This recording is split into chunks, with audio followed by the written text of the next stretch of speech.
안녕하세요. 매번 눈으로 보기만 하다가 글을 쓰는 건 처음이라 어색하네요. 저는 몇 년 전부터 시모와 연을 끊고 지내고 있는 30대 후반의 여성입니다.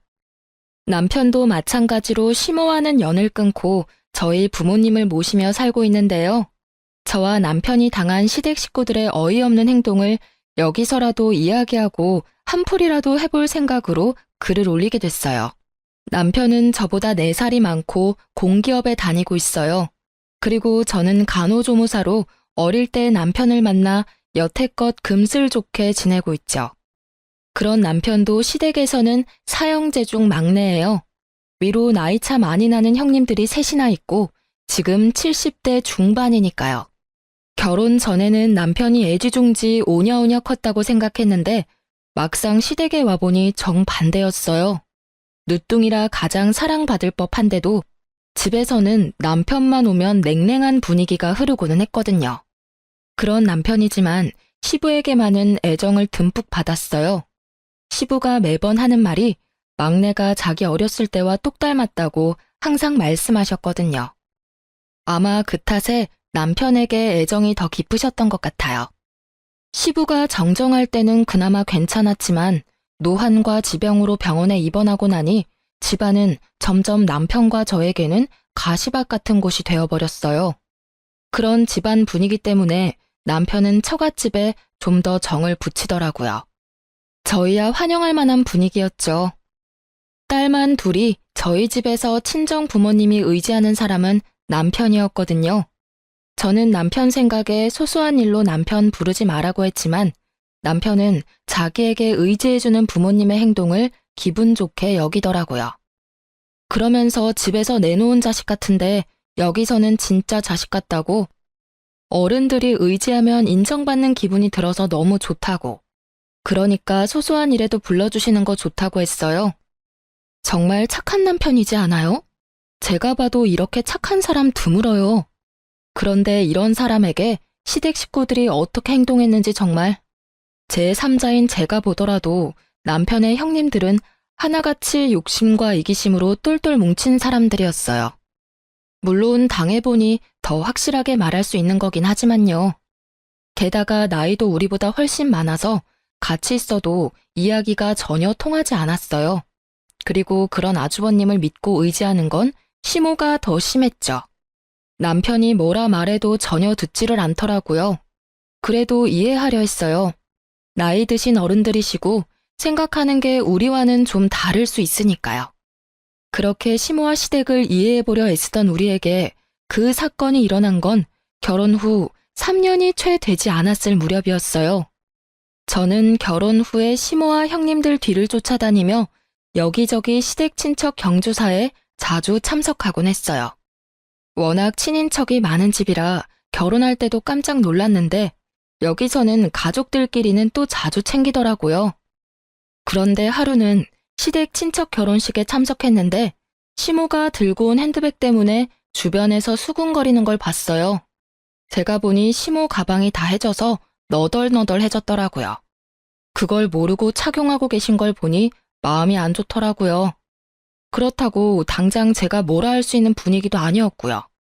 그래서 큰맘 먹고 300만 원 좀 넘는 명품 가방을 선물해드리게 됐어요. 물론 남편과 상의를 하고 사드린 거라 남편도 무척 좋아했거든요. 그런데 가방을 선물했을 때는 기뻐하는 얼굴이 있었는데 그 다음에 갔을 때는 기분이 안 좋아 보이더라고요. 그때도 친척 모임이었는데 시모가 제가 선물한 가방을 사용하지 않았더라고요. 그날 모임이 끝나고 시댁으로 함께 돌아가게 됐는데 제가 시모에게 조심스럽게 물었어요.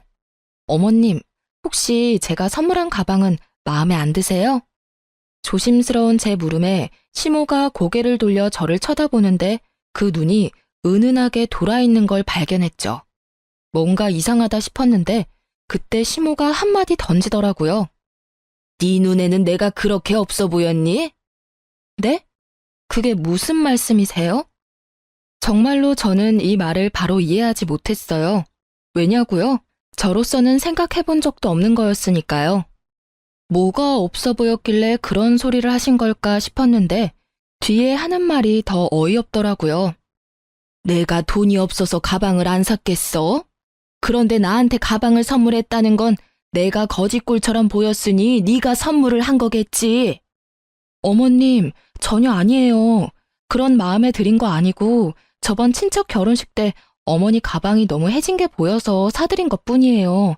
정말 그것뿐이라고요. 내가 너한테 그딴 동정심이나 사야 하니?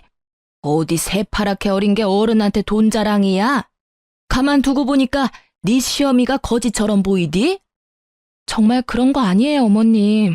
가방 사드릴 때도 남편이랑 상의해서 사드렸고. 듣기 싫다. 그딴 변명 들으려던 거 아니거든. 네가 사준 거 필요 없으니까 당장 가져가. 결국 시모가 옷장 안에서 꺼낸 건 제가 사드린 가방이었어요. 그리고는 그걸 제 앞에 탁 하고 던지시더라고요. 저는 시모가 왜 이런 말을 하는지 여태껏 이해가 가지 않았어요. 한숨을 쉬며 가방을 주섬주섬 줍는데 이상하더라고요. 제가 사준 가방의 짝퉁이더라고요. 저는 가짜 가방에 살짝 당황해서 시모에게 물었죠. 어머님, 혹시 가방 누구한테 빌려주신 적 있으세요? 빌려줬으면 왜? 네가 그걸 왜 신경 써? 이거 제가 드린 가방이 아닌데요. 제 말에 놀란 건 시모였어요. 하지만 시모는 이내 안색을 바로 하더니 말하더군요. 난 한 번도 안 썼어. 그거 큰며느리한테 빌려줬었는데 아니, 친구 아들 결혼식 때 쓸 가방이 없대서 빌려줬지. 저는 그 길로 바로 큰형님에게 전화를 했어요. 형님, 저 막내예요. 혹시 어머님한테서 가방 빌리신 적 있으세요? 아니, 그런 적 없는데? 죄송하지만 어머님은 형님한테 빌려주셨다던데요. 아하, 그거 빌렸었지. 그런데 왜? 어머님이 그 가방 안 쓰신다고 돌려주셨는데 제가 선물한 가방이 아니라서요. 제 거는 진품이었는데 이건 가품이거든요. 가방이 바뀐 것 같은데 짐작 가는 일 없으세요? 아니, 가만 보자 하니까 사람을 무슨 도둑으로 몰아? 네가 처음부터 가짜 가방 줘놓고는 지금 나한테 뒤집어 씌우는 거야? 이래서 무섭다니까. 어떻게 큰형님한테 그런 소리를 할 수 있어? 버릇이 없어도 정도 것이지.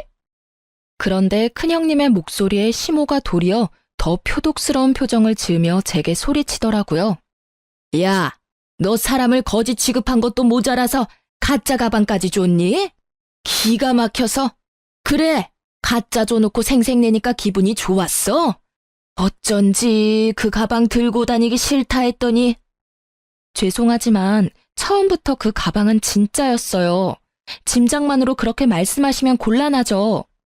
결국 저는 그날 남편과 큰형님을 시댁으로 불렀고 집은 한바탕 난리가 났어요. 이 일이 왜 큰일이 됐냐면 큰아주버님이 알게 됐거든요. 결국 아주버님이 집에 오셔서는 쌍심지를 켜고 저에게 삿대질을 하며 욕을 하더라고요. 어디 배운 거 없는 티내면서 윗사람한테 누명을 씌워? 그 가방이 가짜면 네가 가짜를 가져온 거지, 어? 새파랗게 어린 게 두 눈 동그랗게 뜨고 아니라고 거짓말을 해? 사람 그렇게 안 봤는데 참 웃기네. 내가 처음부터 마음에 안 들었어. 그래, 비싼 가방이랍시고 어머님한테 가짜 가방 주면서 생색내려고 했었어. 누구 뭐 돈이 없어서 그런 거 안 하는 거라고 생각해? 꼴 같지도 않게 시어른 거지 취급한 게 누군데? 아주버님들이 다 모이니 아주 파티가 났더라고요. 제 욕하는 파티요. 이 기회다 싶었는지 저한테 어찌나 욕을 하는지. 그리고 가만 듣다 보니 시모에게 거지 취급 어쩌고 말을 린 게 이 아주버님들 같더라고요. 마치 제가 시모 눈에 들어오려고 돈지랄했다는 식으로 몰아가더라고요. 그때 남편이 집에 와서는 제 결백을 증명해줬어요.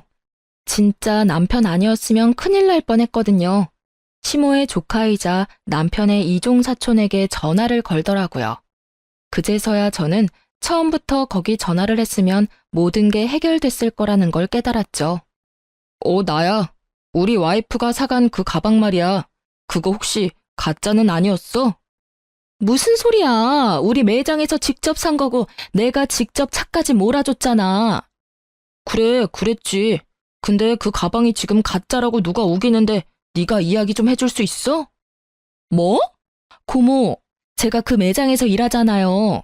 그날 포장도 내가 하고 차도 몰아줬어. 중간에 바뀔 틈도 없고 바뀔 수도 없었거든요. 분명히 그거 들고 고모네 집 들어가는 거 확인했으니까 걱정하지 말아요. 글쎄 며느리가 얼마나 마음씨가 고운지 색깔부터 디자인까지 꼼꼼하게 확인하고 사갔다니까요. 그럼 며느리 요새 구하기 힘든 거 아시죠? 농담까지 섞어가며 말하는 남편의 이종사촌은 제가 가방을 산 그 매장에서 일하고 있었거든요. 그녀의 증언에 저는 누명을 벗었고요.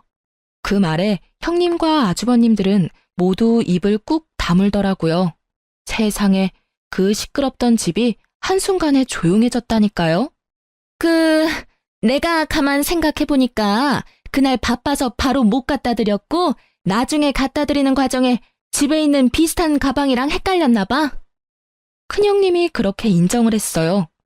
그러면 뒤따라오는 당연한 게 있어야 하잖아요. 사과요. 그런데 아무도 저에게 미안하다 말을 안 하더라고요. 웃긴 건 도리어 이 상황에서 저를 더 몰아가더라고요. 에이, 그러게. 왜 집에 그딴 비싼 가방을 사와서 이 분란을 일으켜? 돈지랄을 하고 싶었으면 혼자 조용히 할 것이지. 왜 남의 집에 와서 비싼 물건을 선물해서 이런 일을 만드냐 이 말이야. 그게 말이에요? 아니, 이렇게 여럿이서 어린 제 와이프한테 할 소리 못할 소리 다 해놓고는 어떻게 사과 한마디가 없어요? 너야말로 계집년 치마폭에 폭 쌓여서는 가족이고 뭐고 눈에 뵈는 게 없어? 어디서 형님한테 큰 소리로 소리치고 난리야? 따지고 보면 다 그 가방 탓 아니니? 네 와이프가 그거 집에 들이지만 않았어도 이런 일은 없었을 거 아니야? 어머니! 남편의 절망과 답답함으로 가득한 얼굴을 보니 제가 참을 수 없더라고요. 아니, 무슨 이런 가족이 있어요? 선물을 줘도 날리고 시어머니 선물을 가져다 쓰고는 갑이 가짜를 돌려주지를 않나. 아니, 그게 왜 제 잘못이에요? 잘해줘도 싫으신 거면 이제 앞으로는 관여 안 할게요. 그리고 이게 다 가방 탓이라니. 가방은 제가 가져갈게요. 형님, 어서 진짜 가방 가져오세요. 제 말에 아주버님과 시모는 다시 들끓어 여기 쓰지 못할 욕을 해댔고, 큰형님은 뭐가 그리 당당한지 차에 가서는 곧 제가 시모에게 선물했던 가방을 가져와서 툭 던지더라고요. 남편은 시모에게 더 이상 이 집에 오지 않겠다며 선언하듯 말을 던지고 저와 함께 시댁에서 나왔어요. 결과적으로는 시모와 만나지 않게 되어 도리어 더 편해지긴 했어요. 그런데 그 뒤에 진짜 웃겼거든요. 제가 그 가방을 중고로 팔아서 나온 돈에 제 돈 좀 더 보태서 부모님 크루즈 여행 보내드렸거든요. 그걸 카톡 푸사에서 봤는지 시모가 연락 왔더라고요. 넌 뭔데 우리 아들 돈으로 돈지랄 하냐고요. 그래서 저도 답해드렸어요. 제가 벌어서 쓴 제 돈이고 그 가방 팔아서 모은 돈이라고요. 그랬더니 시모는 별말 없더라고요. 그런데 옆에 셋째 형님이 계셨더라고요. 셋째 형님이 하는 말도 진짜 웃겼죠. 아무리 시댁에 화난다고 해도 명절은 꼭 챙겨야 하는 거 알지? 일할 사람 없으니까 꼭 와서 거들어. 딱 보니 혼자 일해야 할 것 같으니 저한테 시켜 먹으려는 게 눈에 딱 보이더라고요. 죄송하지만 어차피 며느리 취급도 안 해주는 사람들 뿐인데 제가 왜 거길 가야 하죠? 남편도 가지 말자고 이야기 다 됐으니까 알아서 하세요. 저는 명절 때 남편과 함께 시부를 보러 요양원에 갈 예정이었지만 그 사람들에게 말하지는 않았어요. 제 말에 셋째 형님이 화가 많이 나신 것 같았지만 무시하고 전화를 끊었어요. 제가 왜 그 사람들 이야기를 들어주고 있어야 하나요? 제 일도 바쁜데 말이죠. 어쨌든 시모와는 인연을 딱 끊게 됐지만 시부와는 여전히 따로 문병도 가고 연락하며 잘 지내고 있었으니까요. 그걸로 됐다고 생각하고 있었죠. 그런데 그렇게 1, 2년 지났을 무렵이었어요. 시부에게서 연락이 왔더라고요. 아니, 오늘 가족들 모두 모이라고 했는데 너희는 왜 여태껏 안 와? 많이 바쁘냐? 아버님, 죄송한데 저희는 아무 연락도 못 받았어요. 혹시 무슨 일 있으신가요? 뭐? 왜 연락을 못 받아?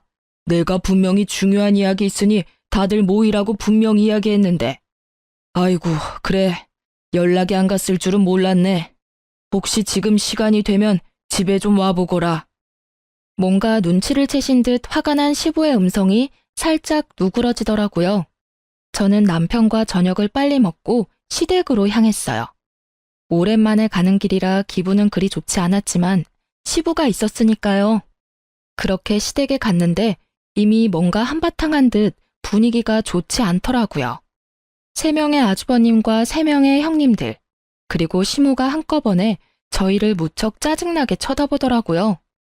어차피 오지 않던 시댁이라 별 상관없는 느낌으로 앉아 있었는데 시부가 갑자기 유산에 대해 이야기를 꺼내더라고요. 내가 나이가 많아. 요새 많이들 산다고는 하지만 그래봐야 10년 살까 말까지. 당장 죽을 정도는 아니지만 재수 없으면 당장 죽을지도 모를 나이고. 시부는 그렇게 자기가 가지고 있던 재산에 관한 서류를 들고 왔더라고요. 이 재산을 어떻게 나눌지 너희들하고 이야기하려고 불렀다. 시부의 말에 둘째 아주버님이 말하더라고요. 아버지, 유산 배분의 막내는 빼야 하지 않겠어요? 아니, 아무리 생각해도 시댁을 개떡같이 알잖아요. 명절에 코빼기도 안 보이고. 이 집에서 비싼 가방으로 분란만 일으켰는데 게다가 시어머니 모실 생각도 안 하는데 왜 유산을 나눠요? 그 이야기를 듣고 있는 남편의 표정이 점점 벌겋게 달아오르더라고요. 열이 받을 대로 받아서는 부글부글 끓고 있는 게 제 눈에는 훤하게 배더라고요. 남편은 이제까지 차별받았는데 마지막까지 차별받게 됐다는 생각에 완전 분노 폭발 직전이었어요. 저는 남편의 팔꿈치를 끌어당기며 진정시켰어요. 이야기나 들어보자고요. 그런데 점점 들을수록 저도 기가 막히더라고요. 맞는 말이에요, 아버지. 도대체 왜 여기 왔는지 이해가 안 가요. 제정신이 있으면 이런 자리에는 알아서 빠져야 하는 거 아니야? 어디서 뻔뻔하게 재산 탐내러 여기 와 있는 거야? 그렇게 삼형제가 나란히 저희 부부를 욕하는 와중에 시모는 우리 부부 것만 쏙 빼고 음료와 간식을 내왔더라고요. 아예 없는 사람 취급하겠다 이거죠. 결국 첫째 형님이 쐐기를 박더라고요. 아버지, 막내는 재산 분배해서 빼야 해요. 쟤네도 재산 준다 하시면 저희는 앞으로 제사 못 지내요. 저런 하이에나 같은 것들한테 줄 돈이 어디 있다고 매번 막내를 부르시는 거예요. 결국 이 대목에서 화가 난 건 남편이 아닌 저였어요. 아니, 재산 탐내는 하이에나가 누군데 우리더러 뭐라는 거예요? 우리는 여기 아버님한테 연락받고 왔고 이런 이야기 나올 줄 생각도 못했거든요. 세상에, 하이에나? 그러는 당신들이 하이에나지. 아버님 입원해 계시는 동안 제대로 와보지도 않았으면서 뭐 그렇게 효심 깊은 아들 흉내내고 있으세요? 여보, 진정해. 형님, 제가 아무것도 모른다고 생각하시나 본데 저도 이제 알 거 다 알아요. 어차피 어머니가 저 빼고 나머지 형님들한테 어머님 가지고 계시던 재산 다 나눠준 거 아니까요. 그렇다고 제가 이제껏 그에 대해 말한 적 한 번이나 있긴 해요? 그 말을 듣고 새 형님의 얼굴은 썩은 동태가 됐고 시부는 그 말에 노발대발하셨어요. 아니, 그 재산을 왜 멋대로 애들한테 물려줬어? 당신 미쳤어? 그 재산이 당신 것도 아니고 내가 맡긴 거 아니야? 아니, 그럼 어떡해요. 애들이 다 힘들다고 난린데. 결국은 애들한테 물려줬어야 할 돈들인데 아까워요?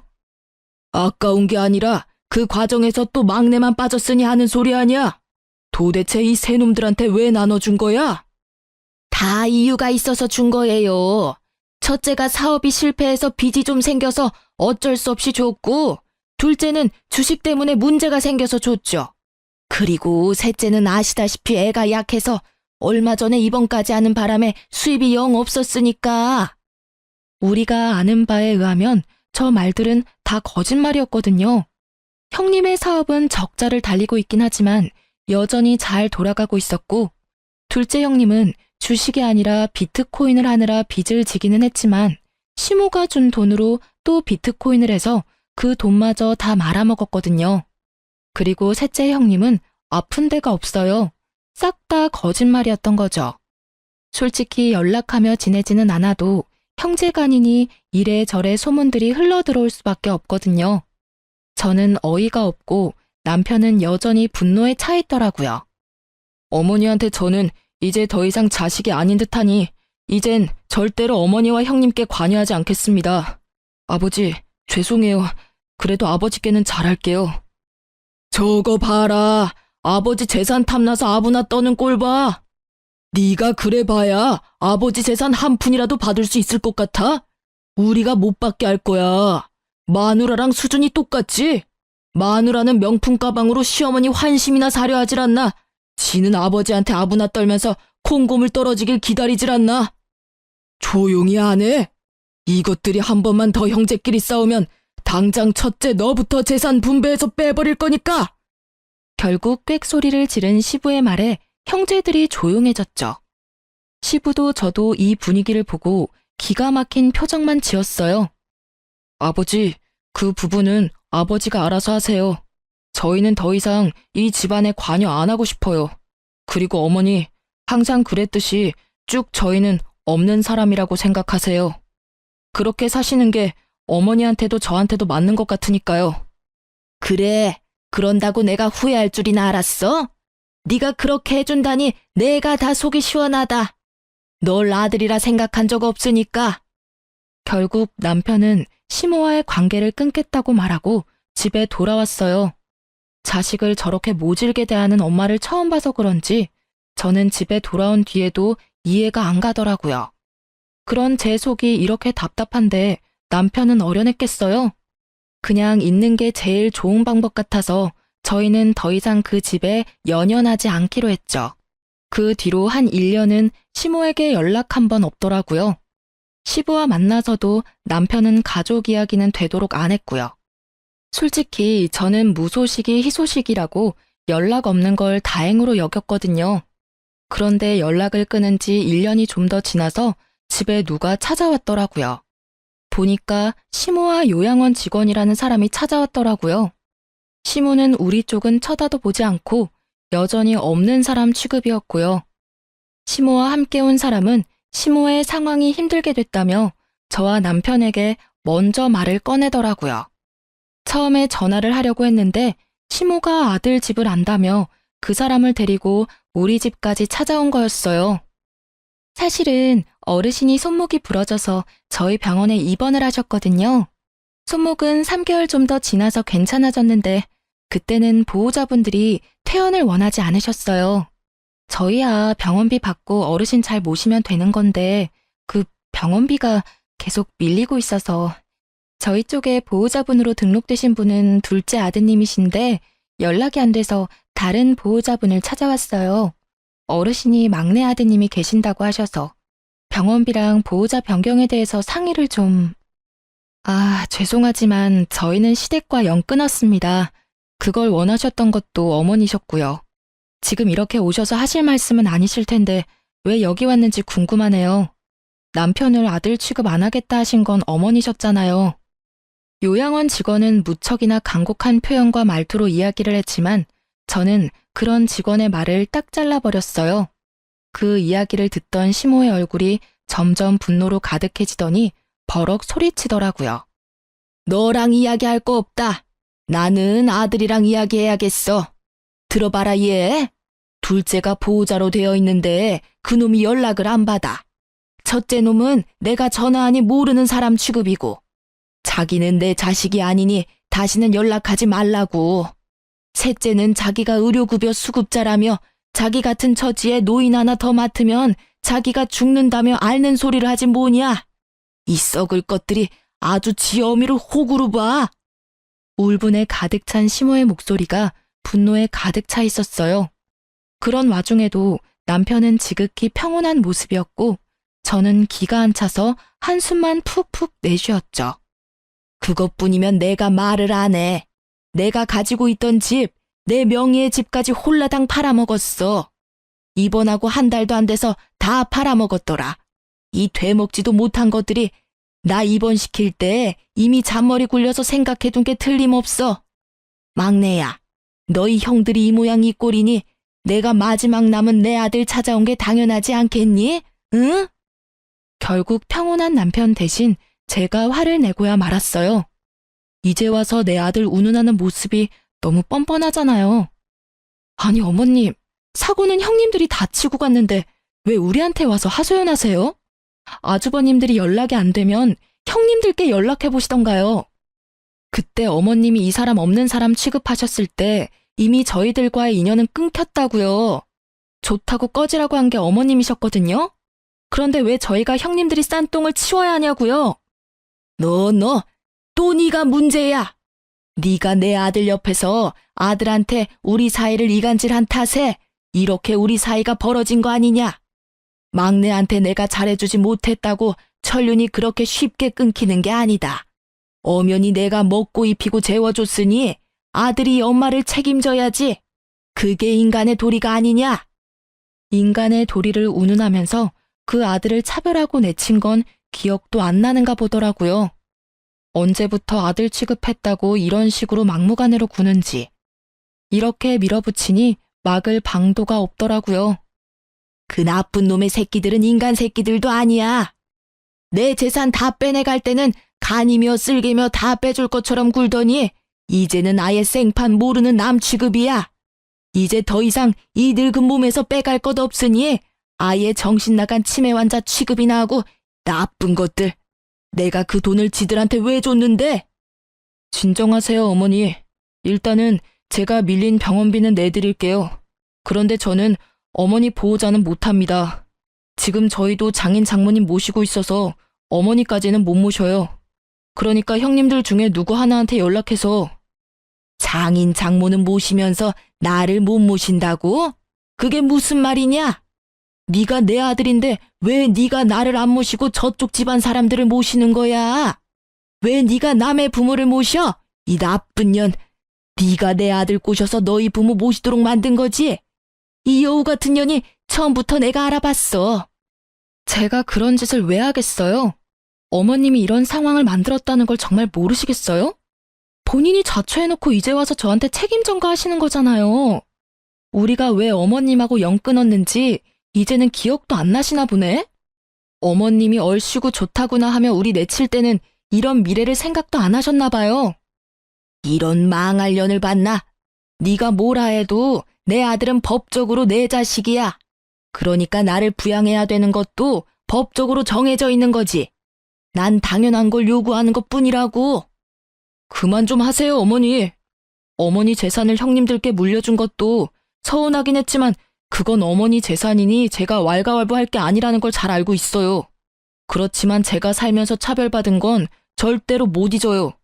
사랑도 못 받고 컸는데다가 영까지 끊자고 합의 다 본 마당에 이제 와서 부양하라고 해도 저는 못합니다. 저는요, 어머니를 엄마라고 생각해 본 적 한 번도 없어요. 없는 자식 취급할 때는 이런 일 생각도 못 하셨겠죠. 어차피 저한테 주신 게 아무것도 없으니 많이 공들인 형님들한테나 가서 부양 이야기 꺼내세요. 저는 어머니하고 더 이상 엮일 생각 없으니까요. 너 이 은혜도 모르는 놈, 내가 키워준 은혜도 모르고 이제 와서 뒤통수를 때려? 은혜를 원수로 갚은 건 제가 아니라 형님들이죠. 형님들한테 재산 퍼주면서 부양하라고 이야기하셨을 거 아니에요. 그런데도 약속을 안 지킨 건 형님들이지 제가 아니라고요. 그리고 키워주셨다고 하는데 저를 키운 건 아버지였어요. 어머니는 매번 무슨 일이든 저를 빼놓고 형님들만 데리고 가고 형님들에게만 사주시고 형님들에게만 말 걸어주셨잖아요. 제가 어머니를 안 모시는 게 아니라 어머니가 저를 아들 취급 안 해서 부양 안 하는 거예요. 그리고 이쪽 처갓집 식구들은 저를 한 사람의 인간으로 자식으로 인정해주고 있기 때문에 제가 제 의지로 모시고 있는 겁니다. 한 번만 더 와이프한테 그런 식으로 말씀하시면 저도 용서 안 할 거예요. 밀린 병원비 내드리는 걸로 완전히 끝이라고 생각해 주세요. 아이고, 내가 잘못 살았네. 잘못 살았어. 자식을 넷이나 키우고도 이런 취급을 받으니 내가 한참을 잘못 살았어. 지들은 다 혼자서 큰 줄 알지. 내가 그 마음고생을 하면서 집에 있게 해줬더니 이렇게 사람 뒤통수를 치고. 오냐, 너 같은 아들 나도 필요 없어. 내가 여기로 오겠다고 생각한 자체가 미친 짓이었지. 그래, 너 혼자서 아주 잘 살아봐라. 그렇게 화를 버럭 낸 시모가 씩씩거리며 밖으로 나갔어요. 그 연세에 참으로 정정한 그 모습에 함께 온 직원이 당황한 표정으로 따라 나가더라고요. 결국 남편은 직원에게 밀린 병원비는 대신 내주겠다며 계좌와 금액을 받았어요. 대신 앞으로 이쪽으로 찾아오지 말라고 신신당부했어요. 둘째 형님에게 연락해 놓을 테니 그쪽으로 연락하라고 말이죠. 남편은 밖에서 기다리던 시모에게 자기가 마지막으로 해드릴 수 있는 거니 앞으로도 지금처럼 연락 말고 지내자고 당부를 했어요. 그리고 시모가 보는 앞에서 둘째 형님께 전화해서 말하더라고요. 어머니 밀린 병원비 내가 냈는데 앞으로 나는 시모 신경 안 쓸 거다. 호적에서 파든 말든 마음대로 하고 재산은 전부 형님들이 가져갔으니 알아서 어머니 모시고 만약 또 자기한테 어머니가 오시면 아버지에게 전화해서 아버지가 가진 재산까지 형님들 못 가져가게 막겠다고 말이죠. 그랬더니 형님들이 난리가 나서 네가 무슨 권리로 그러냐며 난리치더라고요. 남편이 다 무시하고 전화를 끊자 시모에게 바로 둘째 형님이 전화가 왔더라고요. 왜 거기가 있냐고, 요양원에 있으면 자기들이 다 알아서 하는데 왜 일을 이렇게 만드냐며 시모를 아예 쪼아버리더라고요. 그런데 시모도 가만히 있지는 않더라고요. 너희가 다 연락을 씹으니 자기가 여기까지 와서 이 수모를 당한다며 네가 어떻게 그럴 수 있냐며 눈물 한 바가지 흘려주시고요. 저는 시모의 모습을 보면서 자기 무덤 자기가 판다는 속담이 머릿속에서 떠나질 않더라고요. 그러게 처음부터 남편에게 잘해줬으면 이 착한 남자가 효도하면서 어머니 모시고 잘 살았을 텐데 말이죠. 이제 와서 아들이라며 되돌리려 해도 이미 상처받고 틀어진 관계가 회복되기는 어렵잖아요. 결국 그 뒤로 또 시모와의 연락은 끊겼어요. 다행히 병원비도 잘 내는지 어쩌는지 저희한테도 연락이 없고요. 시부와는 자주 왕래하는 저희가 뜻밖의 사실을 접한 건 어머님 일로부터 한 달쯤 지나서였어요. 그때도 아버님이 그 사실을 알았던 건지 저와 남편을 부르더라고요. 시부는 시모에게 재산을 하나도 받지 못한 남편에게 자신이 가지고 있던 아파트를 하나 남겨주셨어요. 아버님이 직접 아파트 명의를 저희 앞으로 변경해 주셨죠. 그러면서 시부가 말씀하시더라고요. 너희 엄마 너무 미워하지 마라. 다 내 탓이야. 내가 밖에서 자식을 낳아오는 바람에 네 엄마가 비뚤어진 거니 내 탓이지. 아들이 셋이나 있으니 너한테 그리 큰 의미를 두지 않을 거라고 생각했다. 그런데 이렇게 미워할 줄은 몰랐어. 갓난쟁이 때부터 기르면 기른 정이라도 생길 줄 알았는데 그게 아니었나 보다. 내 무덤까지 갖고 가려다가 그냥 가면 네가 평생 엄마에게 사랑받지 못한 사람이라는 생각을 안고 있을까봐 내 말하는 거야. 그러니 너무 미워하지 마라. 그제야 모든 게 이해가 가더라고요. 남편이 이복자식이었는데다가 바람을 피운 시부와 똑같이 생겼으니 시모가 더 싫어했던 거예요. 남편은 그제서야 마음이 좀 편해졌더라고요.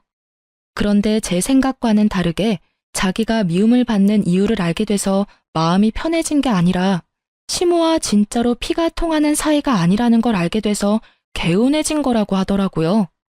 딴에는 천륜이니 그런 걸 엄청 신경 쓰고 있었던 모양이에요. 그렇게 저희의 마음이 안정을 찾아갈 무렵 저희는 생각지도 못한 곳에서 시모와 재회하게 됐어요. 바로 남편의 사촌네 결혼식에서요. 저희는 결혼식에 간 건 아니었어요. 사실은 친정 부모님 모시고 웨딩홀 근처에 식사하러 나온 김에 호텔 근처 야외 커피숍에서 커피 좀 마시고 있었는데요.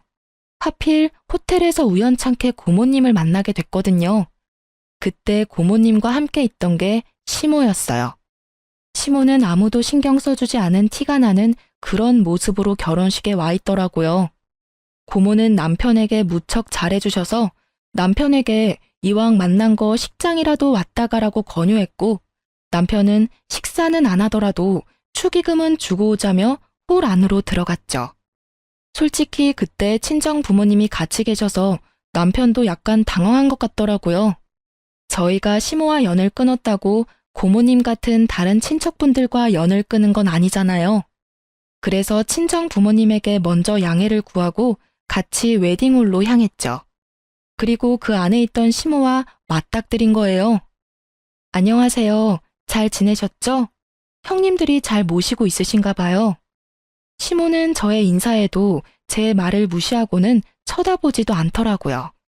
뭐 당연히 그렇게 나오겠다 싶어서 저도 더 이상 신경 안 썼어요. 돈만 내고 가면 다시 안 볼 사람이잖아요. 그런데 그때 고모님이 말하더라고요. 어휴, 너희 형님들이 어머니를 잘 모시겠어? 언니 지금 우리 집에 와 있어. 오빠가 부탁해서 우리 집에서 같이 있는데 이 망할 놈의 자식들이 아주 연락도 없고 이번에 결혼식장 온다던데 내 한마디 해주려고. 저는 솔직히 형님들과 아주버님들을 마주치고 싶지 않아서 남편이 빨리 오기만을 기다리고 있었는데 결국은 아주버님과 형님들이 먼저 저와 마주치게 됐어요. 그런데 저와 남편에게 상냥하게 말하던 고모님이 갑자기 새 형님들을 보더니 순식간에 돌변하더라고요. 그리고는 사람이 그래도 적은 화장실 근처로 데리고 가서는 형님들에게 한 소리 퍼붓기 시작하더라고요. 너희들, 내가 니들 보려고 여기 결혼식장까지 와 있을 줄 몰랐지? 어떻게 그럴 수가 있어? 어머니를 고모한테 맡겨놓은 자식들이 세상 천지 어디에 있어? 니들 그러는 거 아니야. 돈 다 받았다고 엄마를 없는 사람 취급하고 부양 안 하려고 안간힘 쓰는 거 내가 모를 줄 알아? 저와 남편은 그 대목에서 좀 놀랐죠. 저번에 남편이 시부말을 꺼내고서는 좀 잠잠해지나 했는데 그게 아니었더라고요. 돈만 내고 여전히 요양원에 모시고 있었던 것 같더라고요. 면회도 안 가고 사람을 계속 그렇게 가둬놓으니 결국 시모가 시부에게 연락을 했고 시부는 고모에게 연락해서 시모를 좀 봐주라고 한 것 같았어요. 참으로 대단한 형제들이다 싶었어요. 이렇게 고모의 한마디에 형님들과 아주머님들은 모두 시모를 외면하며 모르는 일인 척하고 있더라고요. 그러면서 하는 말이 더 웃겼어요. 아니, 고모는 외부인이면서 남의 집안사에 왜 그리 간섭이에요? 엄마 모시고 있다고 그거 하나로 우리한테 이러시는 거면 크게 곤란하죠. 저희도 요양원에서 어머니 잘 모시고 있었는데 그걸 강제로 빼온 게 고모잖아요. 내가 빼왔어? 니들이 병원비 또 밀리는 바람에 내가 돈 내주고 내가 데려온 거지. 너희들 아버지가 나한테 부탁을 하더라. 너희 엄마가 너희들한테 얼마나 잘해줬는지 몰라서 이런 식으로 굴어? 그래서 어떻게 할 거니? 엄마 모실 거야 말 거야? 내가 모시면 나는 너희한테서 돈 다 받아낼 거니까 알아서 하고 요양원에 맡길 거면 돈이라도 똑바로 내던가.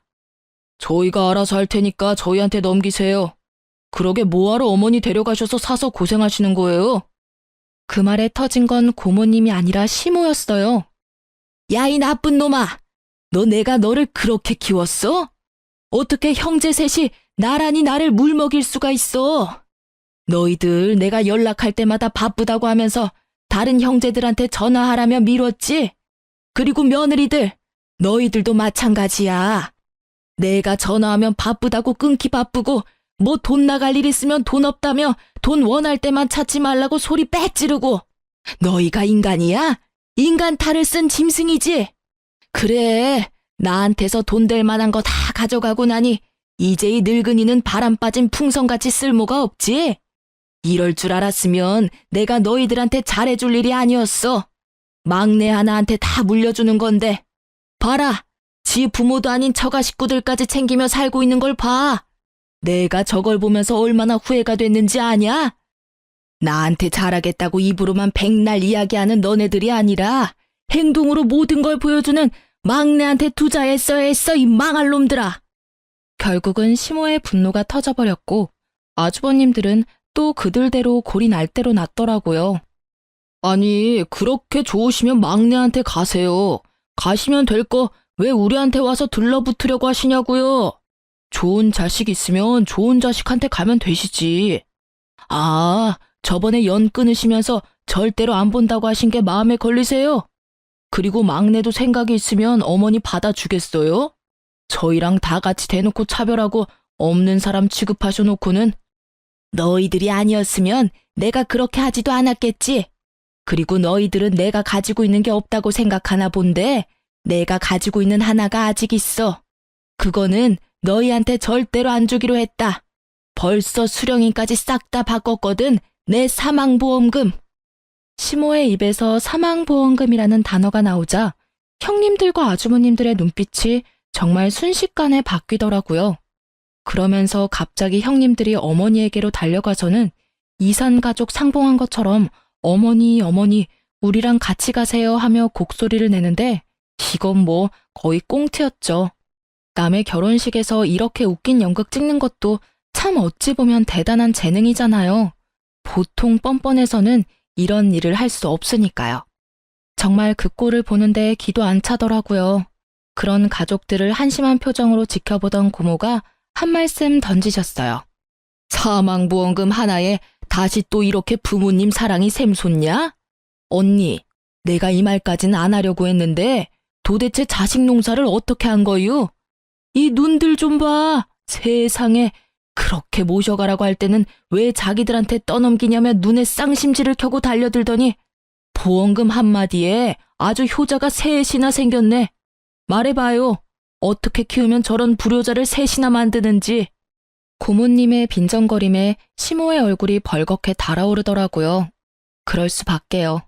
그 사망보험금 단어 하나에 시모를 무시하고 이쪽 저쪽 보내기 바빴던 형제들이 아주 효자가 돼서 내가 모시네 너는 안 되네 하고 있으니 말이죠.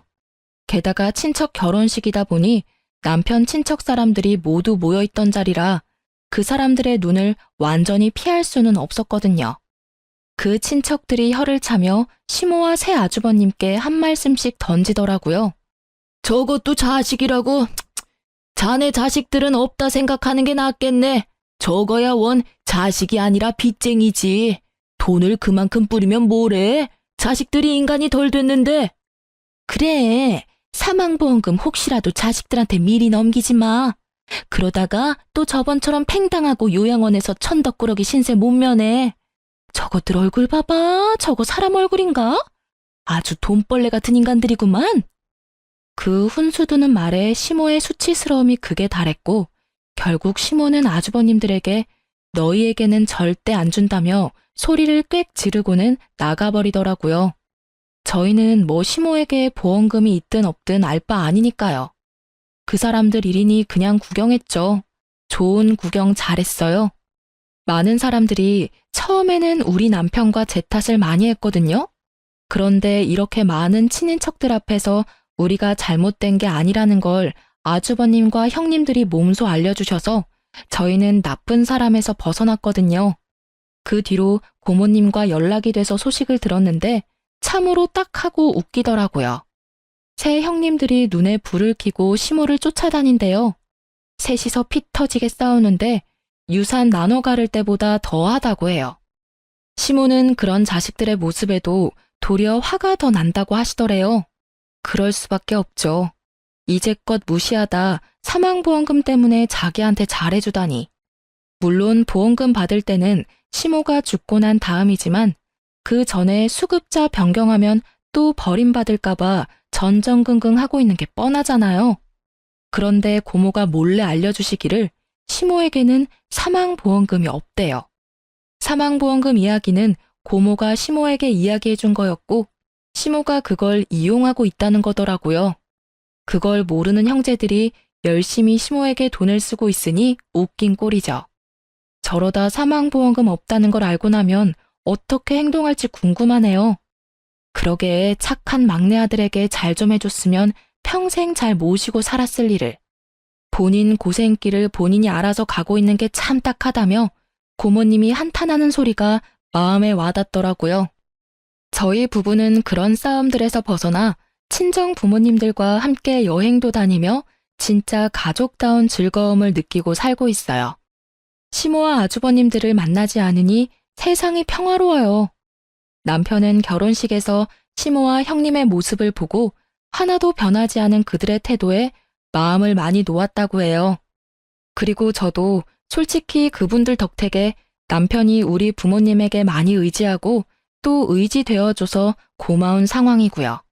좋은 자식 내치고 하나같이 욕심 많고 이기심으로 똘똘 뭉친 자식들만 남긴 시모가 참으로 딱하지만 한편으로는 그런 행동이 저희 집에는 도움이 되어 다행이라는 생각도 듭니다. 제 사연이 생각보다 길었네요. 쓰다 보니 쌓인 것들을 풀어내느라 말이 길어진 것 같아요. 긴 글 읽어주셔서 고맙습니다.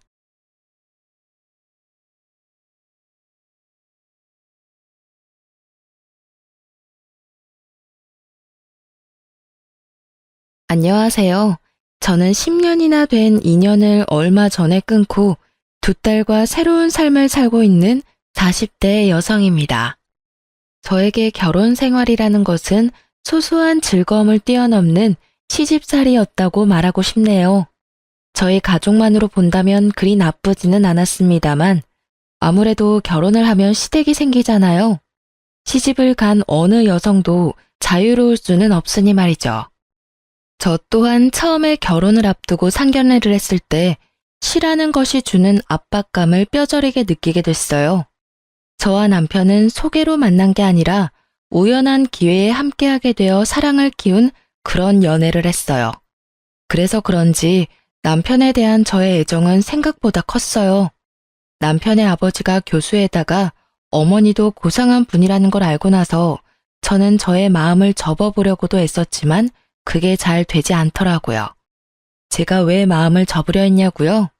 당연히 저의 집 사정과 정반대의 집안이라 부담감이 컸거든요. 결혼이라는 게 고만고만한 사람들끼리 하는 게 가장 좋은 법이잖아요. 저희는 남편 집과는 다르게 그다지 잘 사는 집이 아니었어요. 아버지는 많이 배우지는 못하셨지만 건축업을 하며 저희를 먹여 살렸고 어머니도 항상 일거리를 찾아서 돈을 벌어야만 했던 가정이에요. 저는 제 부모님에 대해 애정을 갖고 자부심을 가지고 있어요. 그렇지만 서로의 조건이 이만큼 다르면 당연히 남편 집안에서 반대를 할 거라고 생각했어요. 그런데 저희 집에서도 반대를 하더군요. 너무 환경이 다른 집에 가면 너만 고생할 뿐이라고 아버지가 어찌나 말리시던지. 어머니는 눈치 보더라도 돈 걱정 안 하며 사는 게 제일이라고 하셨지만 아버지는 딸이 눈칫밥 먹으며 사는 게 싫으셨나 봐요. 교양 있는 분들이라 그러지 않을 거라 우스갯소리로 말했는데 웬걸? 교양 있는 사람이 더 심하게 눈칫밥을 줄 줄이야. 그때는 미처 몰랐답니다. 결국은 남편의 설득으로 시댁에 한번 가보게 되었어요. 상견례라던가 그런 건 아니었고 한번 갔다가 저를 탐탁치 않아 하면 그만두자 하고 생각했던 거였어요. 그렇게 시댁에 갔는데 두 분 다 의외로 호의적인 느낌이었어요. 시부는 깐깐하게 보였지만 교수님답게 옳고 그름에 민감한 분이었고 시모는 고상한 사모님처럼 보였지만 할 말은 다 하는 타입이었어요. 그리고 결혼 후에 시모가 교양 있는 말투로 독서를 한다는 걸 잘 알게 됐고요. 그때 시모는 제게 결혼을 하고 싶으면 한 가지 조건만 허락하면 된다고 하셨어요. 그건 바로 시모의 시모, 즉 시조모를 제가 맡아줬으면 한다는 거였어요. 물론 이게 같이 살면서 돌보라는 거였다면 저도 허락을 안 했겠지만 당시의 시조모는 작고 왜소한 분으로 본인 앞가림은 다 할 줄 아시는 분이셨어요. 그리고 혼자서 좋은 집에서 잘 살고 계셨고요. 대신 시조모가 부를 때는 무조건 가야 한다는 게 조건이었어요. 처음에는 망설였는데 시부가 한마디 거들더라고요. 시조모를 돌본다면 시부모인 자기들은 모실 필요 없다고요. 그리고 시조모를 모시며 결혼하면 신혼집을 마련해 주겠다고 하셨어요. 그 이야기에 저는 마음이 확 기울었어요. 나쁘지 않은 이야기라고 생각했어요. 아무래도 없는 집에서 자란 제게 자가라는 건 상상만으로도 달콤한 것이었으니까요.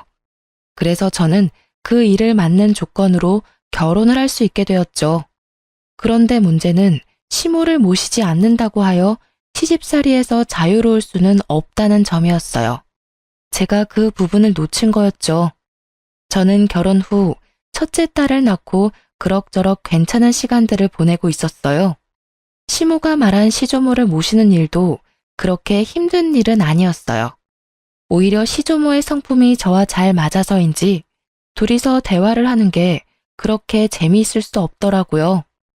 저는 애늙은이 같은 면이 있었고 시조모는 젊어 보이는 것에 민감했으니 어찌저찌 잘 맞았던 거였어요. 그래서 제게 시조모 부양은 부양이 아닌 말벗의 느낌에 더 가까웠어요. 처음에는 빠릿하게 집안일을 해나갔다면 이후에는 차츰 시조모께서 그런 일은 아줌마를 부르면 된다며 이야기나 더 하고 가자고 하시더라고요. 결국은 재미있게 이야기를 하고 맛있는 걸 먹는 아주 재미있는 시간이 되었으니 저야 더 바랄 게 없는 상황이었죠. 그렇지만 문제는 시조모님이 아닌 시모에게서 나타났어요. 제가 둘째를 낳았을 무렵이었죠.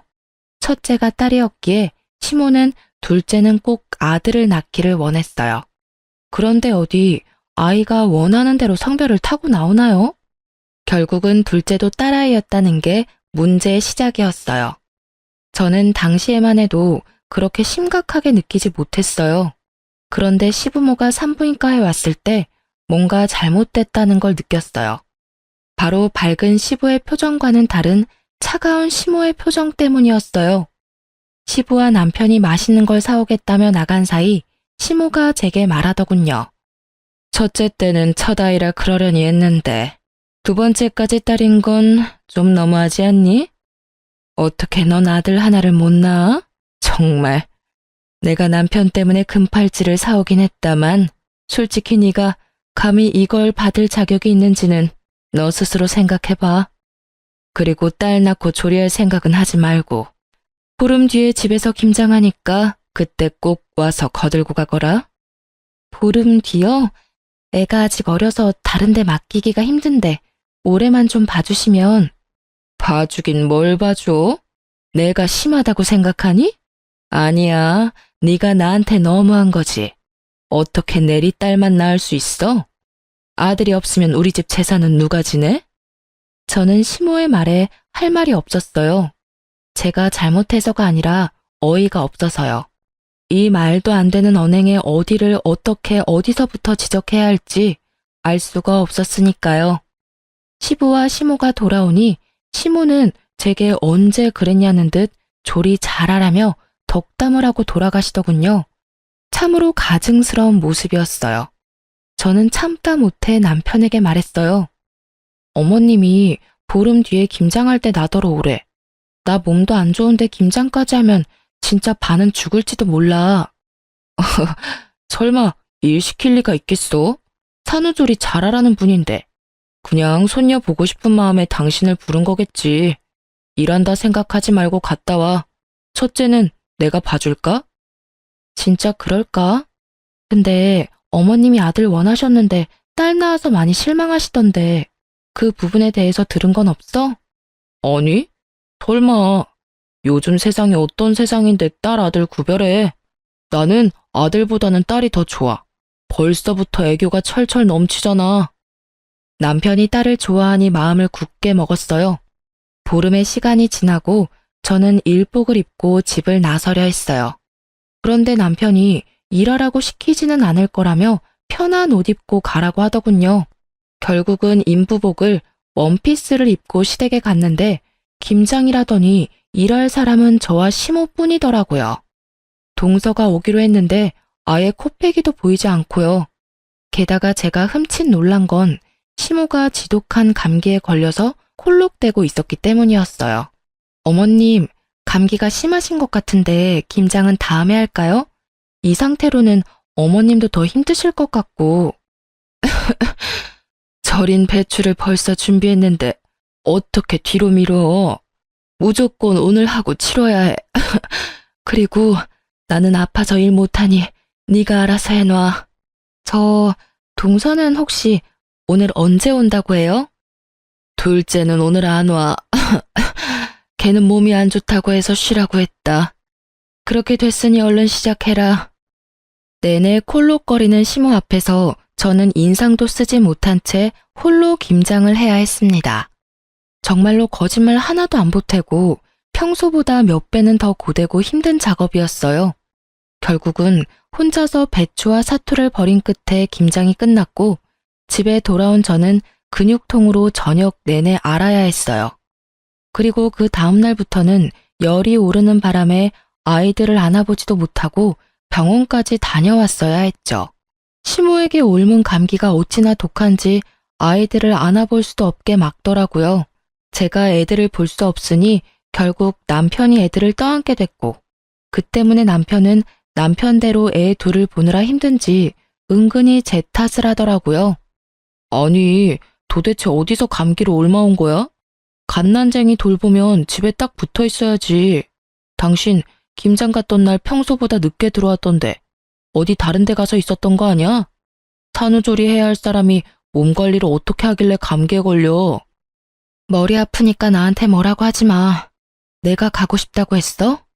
오라고 한 건 어머님이고 등 떠민 건 당신이야. 그리고 그 감기균이 어디서 옮아온 건지 가르쳐 줄게. 어머님이 감기 걸리셨더라고. 동서도 불참한 상태에서 나 혼자 김장하느라 정말 죽을 뻔했거든? 어떻게 몸조리도 안 끝난 사람을 불러서 일을 시켜. 당신한테 말하기 힘들어서 말 안 했는데 어머님이 나 둘째 낳고 무슨 소리 했는지 알아? 딸 낳고 무슨 산후조리 하냐고 혼내시더라. 그리고는 김장 오래잖아. 아들 못 낳은 게 내 탓이야? 내 탓이냐고. 그게 사람을 이렇게 못살게 굴 이유가 되는 거야? 결국 저는 터져버렸고 그 이야기를 들은 남편은 깜짝 놀라더니 그 길로 씩씩거리며 시댁에 전화를 하더군요. 어머니, 어쩌자고 출산한 지 보름밖에 안 된 사람을 불러다가 김장을 시킨 거예요. 그것도 혼자서 했다는데 대체 무슨 생각이신 거냐고요? 지금 집사람 아파서 몸도 못 가눌 정도라고요. 그것 때문에 지금 제가 얼마나 고생하고 있는지 알기는 아시냐고요. 걔가 아픈데 웬 네가 고생을 해. 며느리 좀 바꿔봐라. 너한테 일 시키는 거면 내가 한 소리 좀 해야겠다. 어머니가 지금 제 일을 만들어주고 있잖아요. 어머니가 집사람한테 옮긴 감기 때문에 집사람이 애를 못 보잖아요.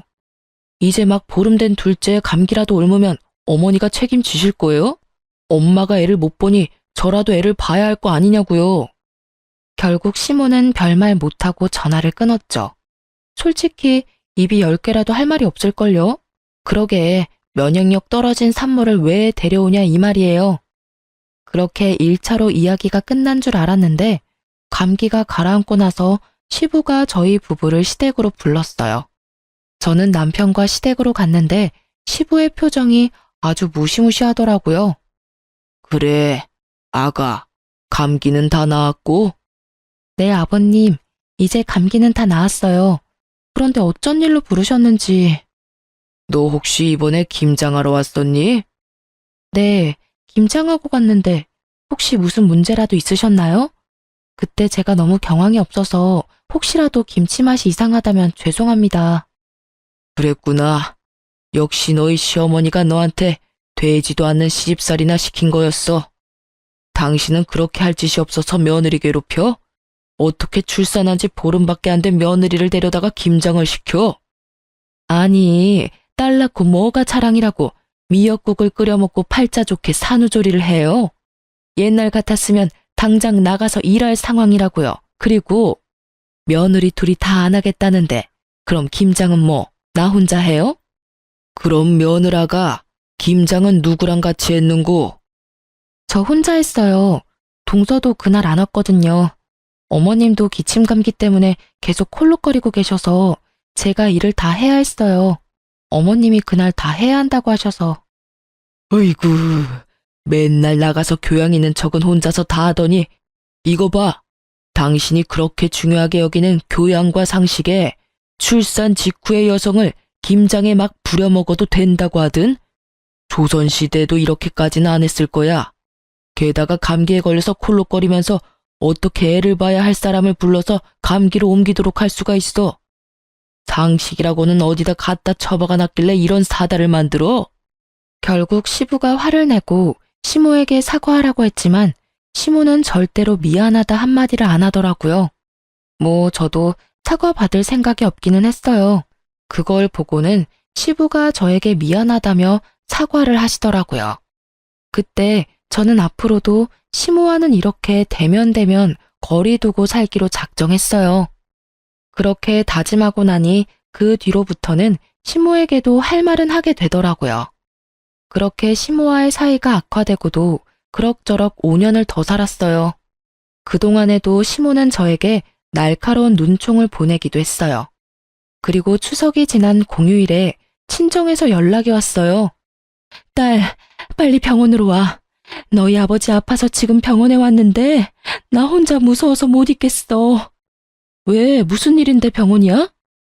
너희 아버지가 갑자기 숨이 잘 안 쉬어진다고 해서 병원 응급실에 왔는데 뭐가 안 좋나 봐. 의사들 얼굴이 심각해. 전화를 받으면서 옷을 후다닥 갈아입은 제가 병원에 도착했을 때 친정엄마는 거의 무너져 있었어요. 폐암 4기에 간이며 콩팥이며 뇌까지 전이가 다 된 상태라고 하더군요.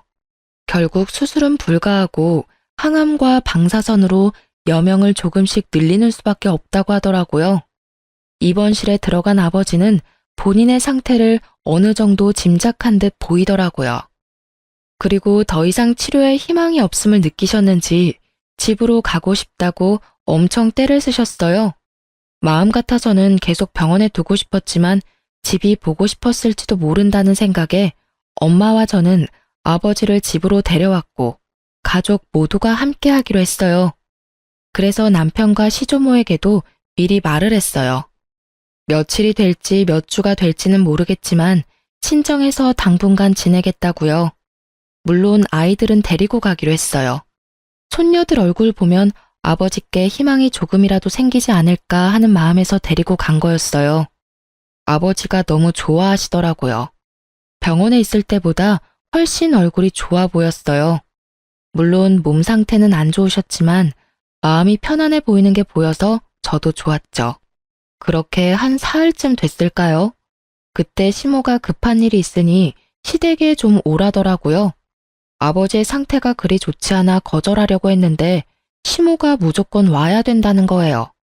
그만큼 중요한 일이 뭐가 있나 생각해봐도 전혀 생각이 나지 않으니 결국은 잠깐 갔다 오기로 했어요. 시댁에 갔더니 동서가 집에 와 있더라고요. 동서는 보름 전 출산을 하고 이제 막 조리원에서 나온 상태였거든요. 처음에는 설마 시모가 동서의 산후조리를 해주려나 하는 생각을 했어요. 동서는 시모가 원하는 아들을 낳았거든요. 그럴 수도 있을 거라고 생각했는데 제 예상은 완전히 빗나갔어요. 왔으면 빨리 네 동서 수발이나 들어라. 넌 뭘 하느라 집에 없어? 하긴 딸만 둘 낳은 네가 이렇게 아들 낳은 동서 얼굴 보는 것도 민망하겠지. 그래도 이럴 때는 네가 솔선수범으로 와서 도와야 하는 게 맞는 거 아니니? 동서의 아들을 품에 안고 어르는 것을 보니 우리 아이들 태어났을 때가 생각나더라고요. 한 번을 안아준 적이 없으면서 손주는 아주 끼고 도는 모습을 보니 참으로 어이가 없더라고요. 제가 아무 말도 없이 미동도 없이 시모만 쳐다보고 있으니 뭐 하냐는 식으로 제게 말하더라고요. 뭐해? 설마 싫은 거야? 그럼 너도 아들을 낳았어야지. 아들도 못 낳은 네가 이 집에서 이 정도도 못하면 안 되지. 뭐라도 도움이 될 생각을 좀 해. 하기 싫은 티 내지 말고. 도대체 뭐가 문제인지. 우리 집 장손에 문제가 있는 건 아닐 거고 밭이 좋지 않은 거지. 그래도 둘째가 이리 아들을 척하니 안겨주니 얼마나 좋아? 시모는 이미 저와 이야기를 할 상황이 아니더군요. 저는 고개를 흔들며 동서를 봤어요. 설마 동서도 이 어이없는 연극 같은 일에 동조한 건 아니지 않을까 했는데 제 예상이 빗나갔더라고요. 동서는 침대에 누워서 저한테 말하더라고요. 죄송해요, 형님. 그런데 물 좀 가져다 주시면 안 될까요? 몸이 엄청 안 좋네요. 그리고 저 먹고 싶은 거 있는데 잡채랑 갈비찜 좀 만들어 주시면 안 돼요? 몸이 아직 안 풀려서 그런지 몸에 좋은 음식들이 막 먹고 싶네요. 실실거리며 시켜 먹으려는 동서를 보니 아주 배알이 뒤틀리더라고요. 출산 후 딱 보름, 저는 그때 김장을 하고 있었죠. 이런 극진한 수발 같은 거 받아본 기억도 없는데 정말 화나더라고요. 위독한 아버지 놔두고 여기 오게 만든 것도 열받았어요. 중요한 이유도 아닌 그저 동서의 산후조리를 위해 제가 가족과 보낼 수 있는 유일한 시간을 뺏겼다는 것이 너무 열받는 일이었거든요. 결국 이런 말도 안 되는 일에 제 입에서도 고운 말이 나오지는 않더라고요. 어머님, 제가 딸만 낳아서 미운 건 아시겠는데 때를 좀 가려서 이런 일 시키세요. 제가 분명히 아버지 위독하셔서 아버지 곁에 있어야 된다고 말씀을 드렸는데 이렇게 부르는 건 상식 밖의 일 아닌가요? 그리고 아들이 그렇게 좋아서 동서 수발 들고 싶으면 어머님 본인이 하세요. 왜 저한테 그런 일을 시키세요? 게다가 요즘에 도우미도 부를 수 있는데 일부러 저한테 시키는 것 자체가 저를 괴롭히려는 것으로밖에 안 보인다고요. 아시겠어요? 그리고 동서도 이러는 거 아니지. 내가 손윗 사람인데 아주 턱짓으로 사람을 부려먹으려고 해. 물 먹고 싶으면 알아서 가져와서 먹어. 손이 없어 발이 없어. 이런 일로 저 부르지 마세요. 아니 뭐 저런, 네가 뭐가 바빠서 이런 일도 못 도와줘? 그럼 늙은 내가 며느리 수발 들어야 되니? 어머님이 여기에 동서 불렀을 거 아니에요. 그럼 어머님이 책임지셔야지. 왜 이제 와서 애먼 사람한테 난리래요? 다 됐고 저 이제 부르지 마세요. 그렇게 말하고 나오는데 친정 엄마에게서 전화가 왔어요. 절대로 듣고 싶지 않았던 소식, 바로 아버지의 임종이었어요. 결국은 저는 시모의 이런 상식 밖의 행동 때문에 아버지의 임종조차 지키지 못한 딸이 되었어요. 그게 너무 원통하더라고요. 그렇게 계속 있었는데 가시는 길 배웅을 못하다니. 그래도 장례는 치러야 하잖아요. 그래서 마음을 다잡았어요. 시모의 일은 접어두고 이 장례식을 잘 치러야겠다는 생각만을 하고 있었는데 제 불붙은 가슴에 기름을 끼얹은 일이 다시 일어났어요. 이번에는 아예 대참사 수준의 사건이었죠. 아버지 장례 때 시부는 병원에 입원 중이었어요. 그래서 시모만 장례식장에 왔는데 제게 봉투를 주시더라고요. 봉투를 챙겼는데 딱 5만 원이 들어있더라고요. 따로 부의금을 낸 것도 아니고 제가 받은 게 시댁에서 우리 집에 보내는 부의금인데 5만 원. 그런데 이 5만 원에 화가 난 게 아니었어요. 제가 화가 난 건 시모의 말 때문이었죠. 시모는 제게 5만 원의 부의금을 건네더니 차가운 목소리로 말하더라고요. 사돈어른께서 가시는 길이 참 마음이 아프시겠네. 아들도 못 낳는 딸 낳아두고 저 세상 가는 마음이 어떻겠어? 그리고 어떻게 꼭 돌아가셔도 이렇게 남의 경사 때 돌아가시는지 모르겠어. 우리 집 손주 태어난 거 아시고 질투나셔서 일찍 그렇게 되신 건지도 모르지. 안 그러니? 이게 초상집에 와서 할 말인가요? 괜찮니? 라는 말 한마디라도 좋았을 일인데 여기까지 와서 그런 말을 하다니. 저는 시모의 말이 저를 향한 욕이 아니라 친정아버지에 대한 모욕으로 받아들였어요. 결국 장례식이 끝나고 꾹꾹 눌러 담았던 화를 남편에게 가서 풀었어요. 어머님, 도대체 나한테 왜 그러시는 거야? 당신 장례식장에서 어머님 봤어? 또 무슨 일 때문에 그러는데? 엄마 그러는 거 하루 이틀 일도 아니잖아.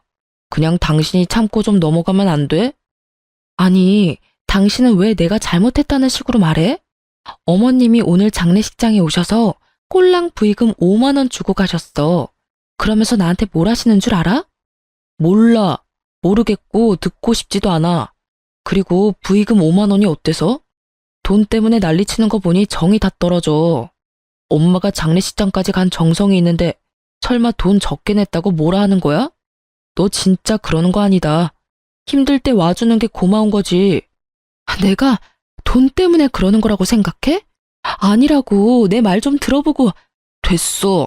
듣고 싶지도 않으니까 그만해. 너만 힘든 일 있는 것도 아니고 나도 더 이상 당신이랑 엄마 둘이서 투닥거리는 거 듣기도 싫고 받아주기도 싫어. 문제 생기면 둘이서 알아서 풀어. 불가능에 가까운 걸 요구하는 남편놈을 보며 저는 이놈의 집구석이 아주 꼬라지도 보기 싫어졌어요. 그렇지만 바로 이혼이라는 단어를 내뱉지는 않았어요. 다른 사람들에게 시모가 제게 한 일들을 모두 까발려주고 싶었거든요. 그래서 모두가 모이는 날만 기다렸습니다. 냉랭한 제 모습을 보던 남편이라는 작자는 아예 저에 대해 신경도 쓰지 않더군요.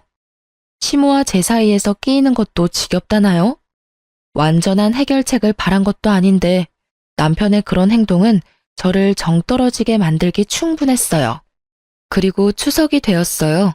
저는 작심을 하고 어른들에게 드릴 용돈 봉투를 만들었습니다.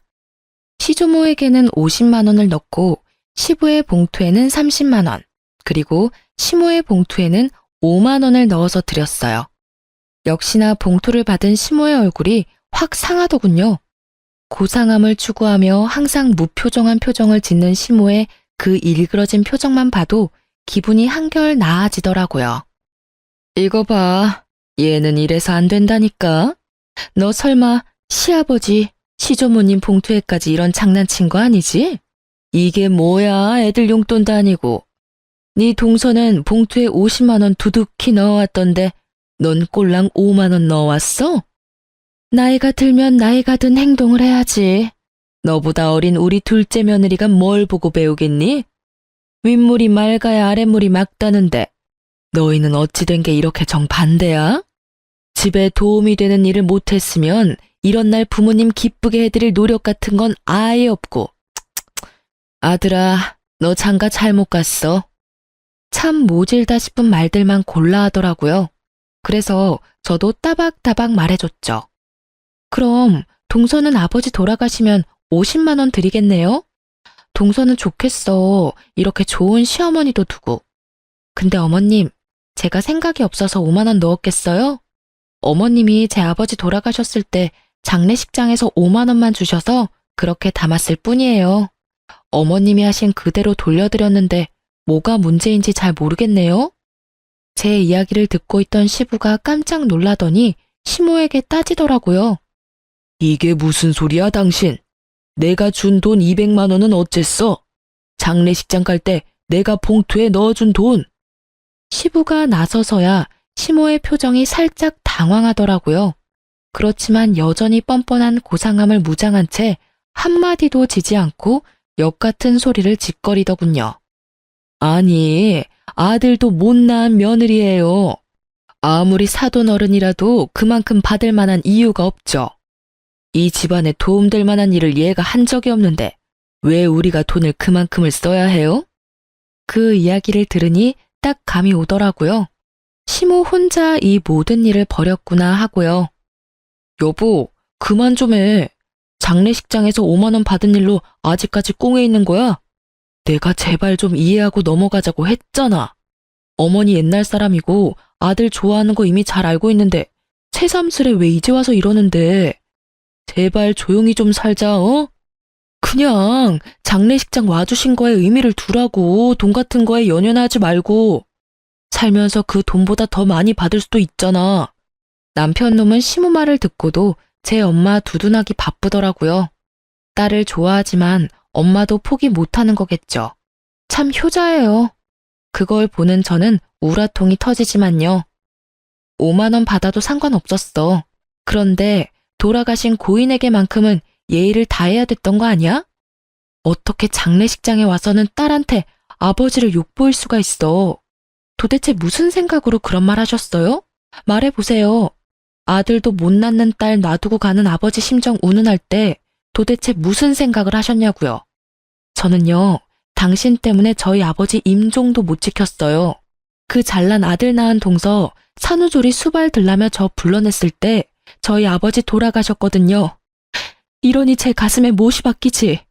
아버지 마지막도 못 본 저한테 장례식장에서까지 그런 말씀 하셨어야 했어요? 그건 저를 욕보인 게 아니라 저희 친정 아버지를 욕보인 거라고요.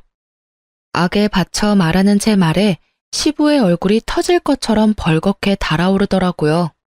뭐? 아니 이 옆에 내가 정신이 나갔어? 어디 장례식장에서 그런 막말을 하고 와? 그리고 임종 지키러 간 며느리를 왜 다시 불렀어? 그딴 쓸데없는 이유로. 내가 부끄러워서 고개를 들고 다닐 수가 없어. 다른 사람도 아니고 사돈 장례식장에서 그런 미친 짓을 하고 온 게 내 마누라라니. 그렇게 고상하고 상식을 찾고 돌아다니더니 이거 봐, 아주 단단히 미쳤네. 인간이 어떻게 인간의 탈을 쓰고 사돈 장례식장에 가서 그런 말도 안 되는 말을 내뱉고 와. 당신 도대체 뭐 때문에 이러는 거야? 시부의 호통 소리에 집안이 조용해졌어요. 그리고 남편 놈의 얼굴도 당황한 표정이 역력했죠. 제 말을 들으려고 하지도 않는 바람에 시모가 제게 그런 말을 했던 걸 지금 알게 됐으니까요. 당신은 그 중요한 이야기를 왜 지금 해? 미리 말했으면 내가 잘 알아서. 듣고 싶지 않다며, 알아서 잘 좀 하라며. 이제 둘 사이 신경 안 쓰겠다고 한 사람이 누군지 알아? 내가 왜 말을 안 했겠어? 말하려고 했는데 당신이 안 들은 거잖아. 나는 당신한테 이미 정이 다 떨어졌어. 이야기를 들을 준비조차 안 된 사람하고는 같이 못 살아. 그러니까 우리 이혼해. 갑자기 무슨 이혼이야? 다시 생각해봐. 어머니도 빨리 사과하세요. 이건 아무리 봐도 어머니가 잘못하신 거예요. 장례식장에서 왜 그런 소리를 하신 거예요? 남편 놈이 그제야 뒤늦게 시모를 닥달했지만 시모는 눈도 깜빡하지 않더라고요. 이 와중에 동서는 두 눈 동그랗게 뜨고 구경만 하고 있고요. 조만간 둘 다 눈 돌아갈 일들이 생길 텐데 말이죠. 그때 시모가 차분하게 한마디 하더군요. 이혼해. 너는 뭘 그렇게 잘했다고 이렇게 당당하게 굴어? 아들도 못난 너 같은 건 이 집안에 필요 없어. 그리고 시어머니 못난 점 남들한테 다 까발리는 나쁜 며느리도 나는 필요 없다. 그러니 헤어져. 네, 못할 건 없죠. 저도 남의 아버지 장례식장에 와서 아버지랑 그 딸한테 나란히 모욕을 준 사람을 제 시어머니로 모시고 싶지 않으니까요. 저는 그렇게 말하고 말 한마디 없이 이 상황을 지켜보던 시조모에게 가서 말했어요. 할머님, 죄송해요. 제가 이제 돌봐드리지 못할 것 같아요. 다른 사람을 찾아보시는 게 좋을 것 같아요. 이제까지 잘 대해주셨는데 너무 죄송하고 또 죄송한 마음뿐이에요. 이렇게 끝을 맺게 돼서 제 마음도 너무 안 좋고. 저의 이 말에 그제야 시모 얼굴이 새파랗게 질리더라고요. 그리고 덩달아 동서의 얼굴도 팍 일그러졌어요. 그 얼굴을 보는데 어찌나 통쾌하던지 이제야 눈치를 챘나 봐요. 여태껏 저한테만 맡겨두고 아예 기억 속에서 삭제시켰는지 저와 결혼할 때 한 약속은 머릿속에서 사라졌었나 봐요. 시조모가 아직까지도 이 시가의 재산을 꽉 쥐고 있는데 시모가 아무리 대단해도 시조모에게는 찍소리도 못하거든요. 제가 이혼을 하면 당연히 제가 하던 일은 시모의 일이나 동서의 일이 될 테니 그제야 둘 다 아차 싶은 표정을 지은 거겠죠. 그래, 절이 싫으면 중이 떠나는 게 맞다. 그러면 남은 사람 중에 누가 나를 돌볼 거냐? 애미 너냐? 아니면 둘째 손주 며느리가 볼 거냐? 그런데 선임자가 워낙에 잘해줘서 말이지. 그만큼 못해주면 있던 것도 다 날아갈 것 같은데 괜찮겠니? 시조모의 말에 두 사람 다 얼굴이 새파랗게 질려서는 서로에게 할 일을 미루더라고요. 그렇게 사이좋은 고부 사이가 순식간에 틀어지는 걸 보는 이 기분이 참으로 재미있었어요. 저는 남편에게 말했어요. 당신이 딸한테는 좋은 아빠인 거 잘 알고 있어. 하지만 당신 어머님이 우리 딸들을 어떻게 생각하는지 잘 알았지? 여기 둬봤자 손녀 취급도 안 해줄 것 같으니 내가 데려갈게. 제 말에 남편은 한마디도 못하더라고요. 제가 이혼을 말해도 부모가 더 소중한 사람이더라고요. 그래서 그냥 버리고 가기로 결정했어요. 제게는 두 딸만 있으면 돼요. 그렇게 이혼 서류를 보내고 생각보다 아주 완만히 이혼을 하게 됐어요. 시부가 이 모든 사건을 알고 나서는 교육자 집안의 명예가 실추되느니 좋게 마무리됐다는 인상을 주기 위해 위자료를 주고 재산 분할을 통해 합의를 하게 됐어요. 저는 분할된 재산과 친권, 양육권까지 가지고 집을 나왔어요. 하지만 그것만 가지고 두 딸과 살림을 꾸리는 건 어려운 일이기는 했어요. 그래서 많이 힘들었지만 그런 저에게 도움을 준 건 의외로 시조모였어요. 이혼이 되고 법적인 절차가 모두 마무리되고 나서 한 달 뒤쯤 시조모에게서 연락이 왔어요. 그래, 나다. 혹시 오늘 시간 되니? 우리 증손녀들 얼굴 한번 보고 싶은데 나와서 밥이나 먹고 가. 맛있는 식사해놓고 기다릴 테니까. 네가 어색하게 느낄 수도 있지만 사람 인연을 어떻게 그렇게 딱 끊을 수 있겠니? 내가 그 집에서 그나마 정을 제일 많이 가진 게 너랑 네 딸들이었는데 얼굴을 못 보니 이렇게 적적할 수가 없어. 그 말을 들으니 마음에 미안함이 생기더라고요. 제가 시모와 갈등이 생겨서 이혼을 했지 조모와 갈등이 있었던 건 아니잖아요. 그래서 딸 둘을 데리고 시조모 집으로 향했어요. 그런데 집에 들어가니 시모와 동서가 부엌에 있더라고요.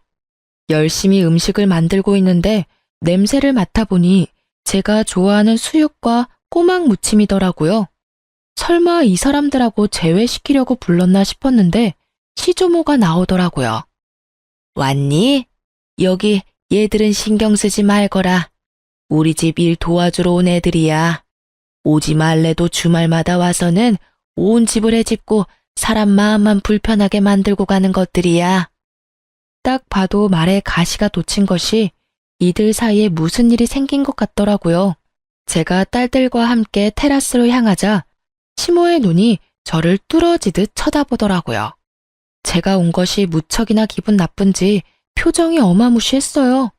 그렇지만 저는 손님 자격으로 온 것이니 싹 무시하고 시조모를 따라 테라스에 마련된 테이블로 향했어요. 너 앞으로 이렇게 말벗하러 올 생각 없냐? 늙은이 혼자 심심해서 안 되겠어. 그렇다고 또래들하고 놀기엔 내가 너무 정정하지 않니? 시조모의 유머와 독설은 여전했어요. 저는 웃으며 말했죠. 어차피 제 딸이 할머님의 피를 이었으니 제가 애들 데리고 만나러 오는 건 싫지 않아요.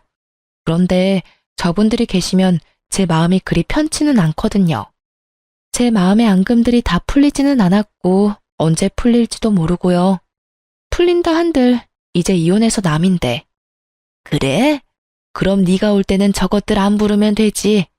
앞으로도 시간 될 때마다 놀러와. 맛있는 거 먹자.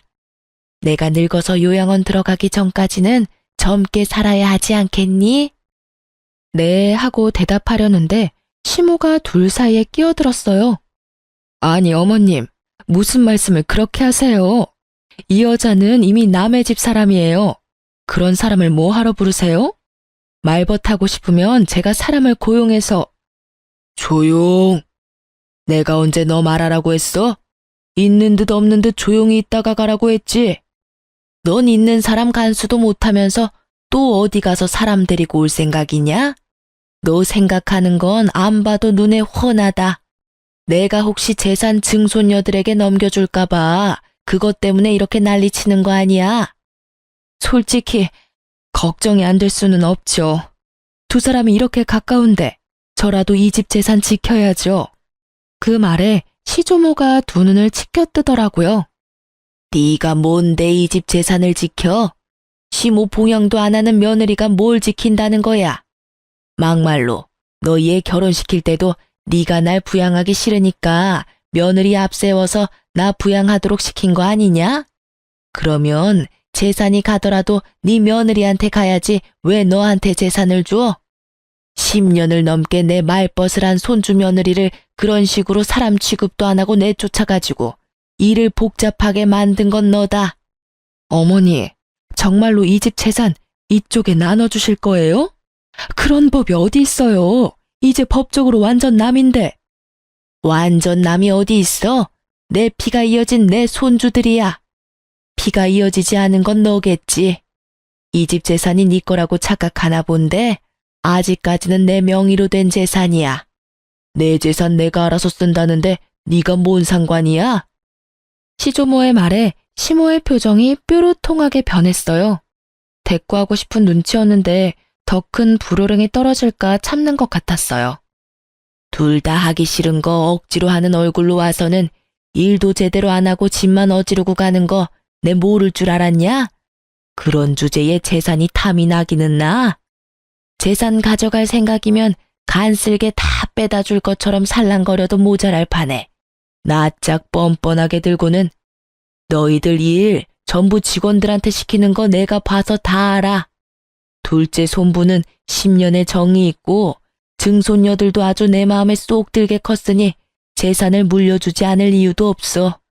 부양하러 온 주제에 사람 불편하게 만드는 너희보다는 훨씬 가족 같은 게 둘째 손부야. 시조모는 그렇게 말하고 통장과 도장을 하나 꺼내더라고요. 이혼 전에 주려고 했던 건데 지금 주게 되는구나. 자, 여기 얼마 안 되지만 6천만 원이다. 네가 나를 모시러 온 그달부터 꼬박꼬박 50만 원씩 넣었어. 내가 주는 선물이고 그게 불편하면 퇴직금이라고 생각해라. 그간 고생 많이 했다. 어머님, 그걸 왜 생판 남한테 주시냐고요?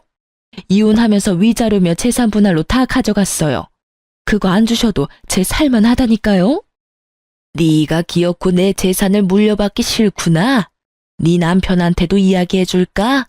그 말에 시모가 즉시 입 다물고 깨갱하더라고요.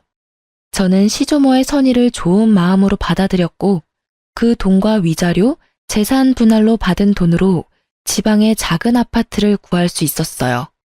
그 뒤로도 시조모와는 좋은 관계로 잘 지내고 있어요. 그러나 시모와 동서는 결국 조모의 화를 피하지 못한 듯 하더라고요. 시조모가 지나가는 말로 슬쩍 이야기하시더라고요. 얼마 전에 유언장을 썼는데 쓸데없는 이름 2개를 지워버렸어. 내 평생 돈이라고는 들고 나가는 게 제멋대로라 내가 마음대로 하는 게 아니라는 생각이었는데 그것들 하는 걸 보니 아주 아깝더라고. 그래서 빼버렸지. 그랬더니 아들놈이 지 마누라를 잡는데 아주 배꼽 잡고 웃었구나. 고상한 척 아주 혼자 온 집안을 들쑤시고 다니더니 결국은 남편한테까지 버림받을까봐 요새는 설설 겨. 그러게 처음부터 마음을 곱게 썼으면 이런 일 없었을 거 아니니? 그 말을 들어보니 결국은 시부에게도 미움받게 되고 동서도 시모의 그런 모습을 보고는 노선을 갈아탄 듯 보였어요. 그 이야기를 들으니 이상하게도 마음이 좀 후련해지더라고요. 제 마음속에 그만큼 상처가 됐었나 봐요. 하긴 장례식장에서 그런 일을 겪을 줄 누가 상상이나 했겠어요? 2 딸들은 시모가 자기들을 홀대한 걸 기억하고 있어서인지 제 이혼도 잘 받아들여 주었어요. 전 남편은 아이들을 좋아해서 자주 만나러 와요. 그러면서 매번 재결합을 말하더라고요. 그 사람도 사람인지라 저와 재결합하면 할머니가 자기에게 재산을 많이 물려줄 거라 생각했나 봐요. 저는 그런 총극에 어울려줄 생각도 없고 무엇보다 그런 큰일에 언제나 부혜자처럼 한 발 물러서 있던 전 남편을 용서할 생각도 없어요. 제가 시모와 사이가 나빠진 건 시모의 행동과 언행에도 문제가 있었지만 전 남편이 적절히 중간에서 중재를 해주지 않았다는 것도 크다고 생각하거든요. 그냥 이렇게 가끔 아이들을 만나러 오는 아빠 역할만으로도 저는 충분히 고맙게 생각하고 있고 딱 그뿐인 감정이에요. 저는 시모 때문에 재혼 생각은 아예 없이 그냥 살고 있어요. 이렇게 간섭받지 않고 자유롭게 사는 게 더 재미있기도 하고 힘든 일도 분명히 많지만 그것을 모두 덮을 만큼 마음이 개운한 것도 있어요. 처음 이혼할 때 홀로 서기에 대한 두려움이 있었는데 지금은 전혀 그런 마음이 없거든요. 글을 쓰다 보니 한없이 길어졌지만 제가 하고 싶은 이야기는 다 쓴 것 같아요. 제 이야기에 같이 욕해주시는 분도 계실 거고 안타까워할 분들도 계실 거예요. 그렇지만 저는 지금 그 어느 때보다도 즐거운 하루를 보내고 있어요. 모두들 저처럼 홀가분하고 행복한 하루를 보내시길 바래요. 글 읽어주셔서 감사합니다.